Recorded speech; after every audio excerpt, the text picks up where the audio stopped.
Dili gyud ikalimod ang abilidad sa mga bisdak kon pagkuha na sa ulagway ang hisgutan. Sama ni usa ka Subuanong photographer nga midaog sa usa ka international photo contest.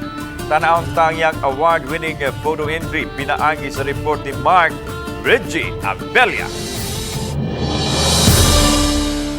Sa kapin 8,000 ka mga photo entries gikan sa 92 ka mga nasod tibuok kalibutan, napiling mananaog ang sugbuanong photographer. Ang Child's Fate to Santo Niño ni Michael Sanchez ang napiling grand winner sa Wiki Love Folklores. Sa maong hulagway, dayag ang kainosente sa bata nga nagkupot sa imahen sa Santo Niño samtang napalibutan sa mga nagbarug nga mga sakop sa armadong kusog. Ang kalig-on sa mga sundalo, may balansi sa kainosente sa bata sa hulagway nga adunay lawom nga mensahe nga gustong ipadayag ni Michael. Nakita na ko ang contrast sa subject.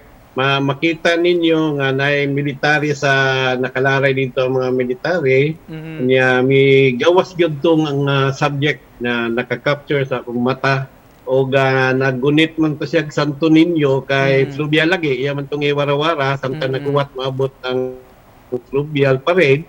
Madawat ni Michael ang $400 isip ganti gawa sa Child Fate nga entry niya, midaog usab ang lain niyang entry nga dinagyang og ang The Mother of All Festivals Today. Samtang atong ilailahon kining tattoo artist nga taga Lapu-Lapu City nga nanghatag og libre nga hearing aid. Sayran ta iyang katuyuan sa maong kausa ugmang adlaw alas 8 sa buntag sa GMA Regional TV Live. Kauban si Clans Gabutin, Mark Regebelia. Balitang Bisdak.